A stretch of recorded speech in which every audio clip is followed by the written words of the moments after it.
The amber liquid swirled lazily in the glass as I took another sip, letting the warm whiskey settle in my chest. It was late, later than I wanted to admit. The house was silent, the kind of silence that had become more frequent in recent months.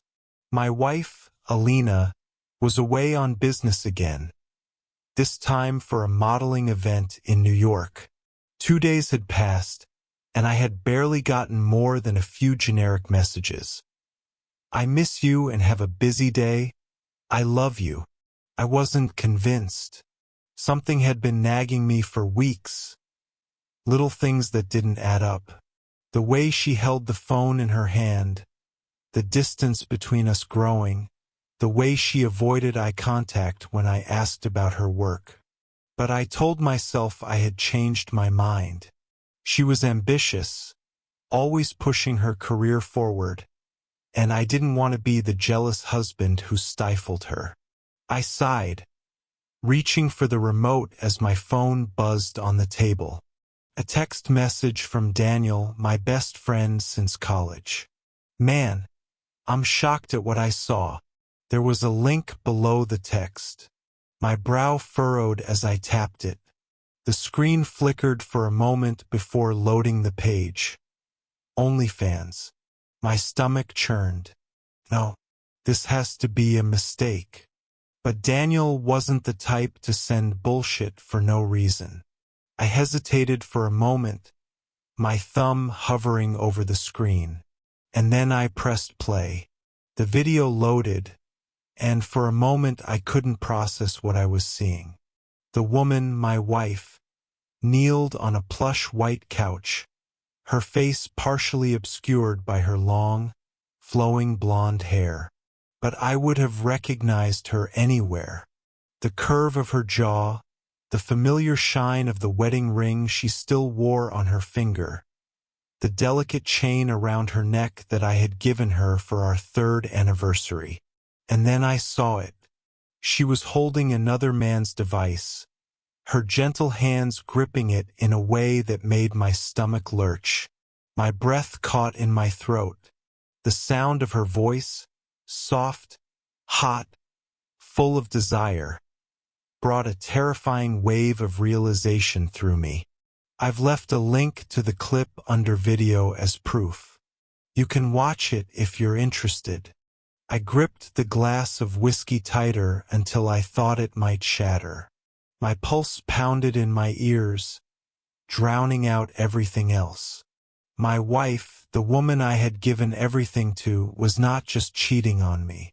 She was selling it for strangers to watch. My jaw clenched so hard it hurt. My mind screamed at me to stop watching, to turn it off, to throw the phone across the room. But I couldn't. The camera angle didn't reveal the man's face. Only glimpses of his strong arms, an expensive watch, a designer jacket carelessly slung over the couch. Think about it. Who was she on this trip with? Alina mentioned that she would be traveling with her boss, Richard Cole, the CEO of the agency. He was powerful, influential, a man who had everything and still wanted more. She always insisted that he was just her mentor, the man who helped guide her career. And then there were the other models, her colleagues. Some single, some married. All beautiful. Was it Richard? Was it someone else? I forced myself to keep watching, searching for any details. Anything that might tell me who this freak was. But the video ended without giving me the answer I needed. The glass in my hand felt too small, too fragile. My world had just opened up, and I had no idea what to do next. But one thing was certain. When Alina got home, I wouldn't be waiting for her anymore. The front door creaked open, and Alina's familiar scent wafted through the house. Something floral and elegant, the kind that usually set me at ease. Tonight, though, it only filled me with a cold rage. I watched as she stepped into the living room. her hair pulled up into a loose bun, her expression calm and untroubled. "Hey, honey," she said, flashing me a soft smile. "You're up late." I forced my expression to stay neutral, swirling the whiskey in my glass. "Couldn't sleep." She walked over, planting a light kiss on my forehead, and the contact sent a jolt of revulsion through me.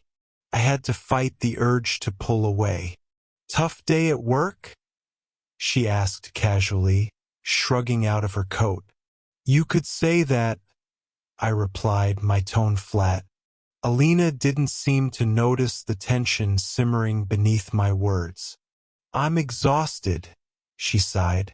"That modeling show was insane. I'll tell you about it tomorrow. Okay?"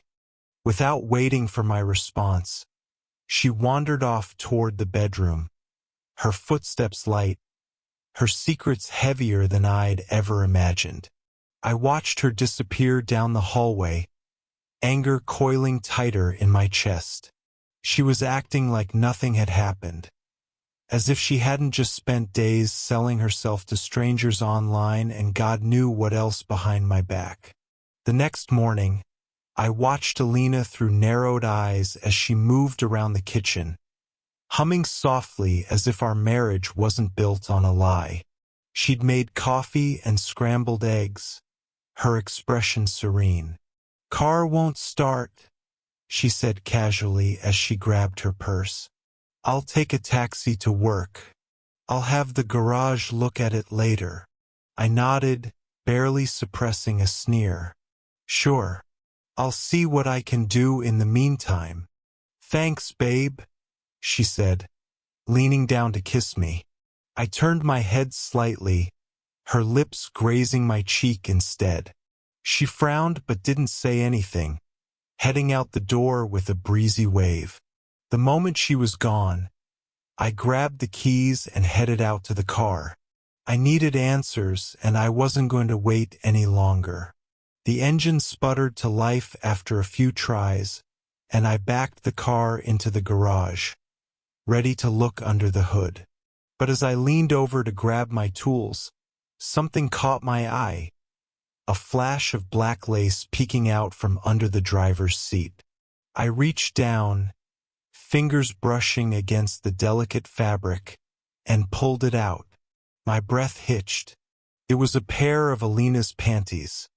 Silky, black, and undeniably hers.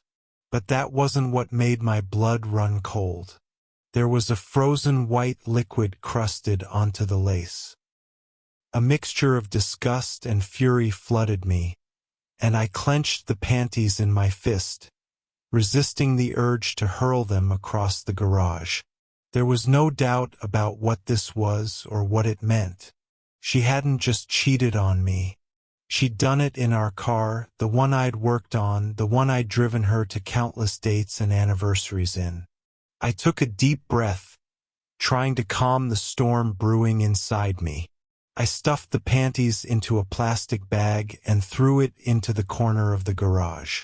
Evidence. I'd need it.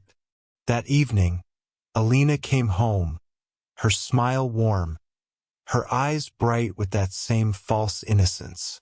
"Sorry I'm late," she said, kicking off her heels. It was a crazy day. She started to change out of her clothes, and I watched her, waiting. "Where are your panties?" I asked, my voice casual. She blinked, a faint flicker of surprise crossing her face. "Oh, I must have forgotten them when I changed after work. I didn't realize." A muscle in my jaw twitched. "You should be more careful." She gave a soft laugh, oblivious to the venom behind my words. "You're right. I'll make sure it doesn't happen again." I nodded, keeping my expression neutral. "Good." As she walked away, my eyes narrowed. I had tolerated her deception long enough. Now it was time for me to even the score. She had no idea what was coming next. The next morning, I left the house before Alina woke up. There was no warmth in the goodbye I whispered. The only thing I carried with me was a determination as cold as steel. I had a plan, and today I was going to put it into motion. Disguising myself was easy. A borrowed set of overalls, a hat pulled low over my face, and a clipboard in hand made me look like any other maintenance worker. The security guard barely gave me a second glance as I walked into Alina's office building. She worked for one of the most prestigious modeling agencies in the city, a place filled with glossy smiles and perfect lies. I made my way to the back offices, sticking close to the walls, moving silently. Finally, I reached the corridor near her boss's office, Richard Cole. I heard voices and laughter coming from one of the rooms. Alina's voice. My grip on the clipboard tightened. I edged closer, peering through the narrow gap in the door. My stomach twisted at what I saw. Alina stood in the back room, her lips locked with Richard's. His hands were on her waist, pulling her close. She wasn't resisting. She wasn't protesting. She was leaning into it, arms wrapped around his neck like he was the center of her universe. The anger and betrayal burned through me, but I didn't let it control me. I pulled out my phone and pressed record, capturing every second of the scene.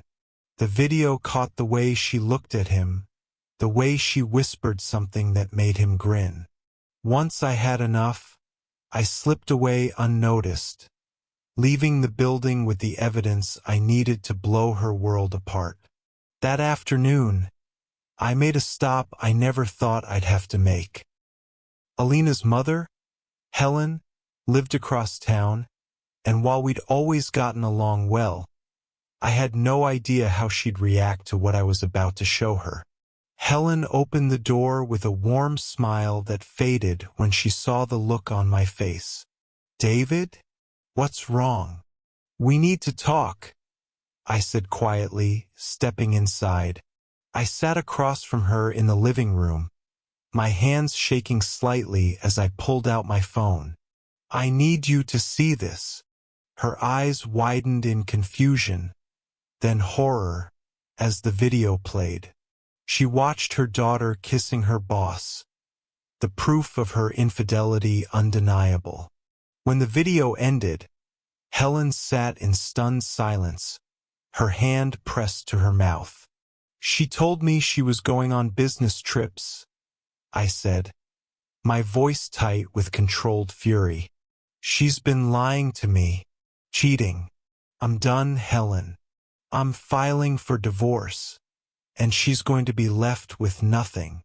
Tears filled her eyes. "David, I had no idea. I'm so sorry. It's not your fault," I said, my tone softening. "But I can't let her get away with this." That evening, I returned home and confronted Alina.